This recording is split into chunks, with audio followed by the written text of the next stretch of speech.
স্পর্শ করে কথা দিলাম আজ যাব আর কাল ফিরে আসব। এই কথা দিয়ে ভগবান শ্রীকৃষ্ণ চলে গেল সেই মথুরা। রাধারানী আমার নয়ন জলে মুখ ভাসিয়ে কাঁদে, কেঁদে কেঁদে বলে কালা আজ যাই বলে কালা সেই যে চলে গেল। দেখিতে দেখিতে সেই কালার আমার 100 বৎসর অতিবাহিত হয়ে গেল।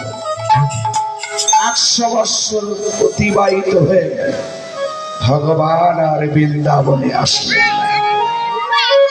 আজ বৃন্দাবনের পশু পাখি সবাই কাঁদে কৃষ্ণ কৃষ্ণ বলে।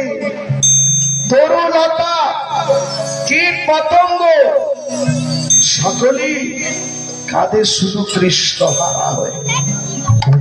আর ওদিকে রাধারানীর দশাতে কি হয়েছে মা? কেঁদে কেঁদে তার চোখ দুখানা অন্ধ হয়ে গেছে।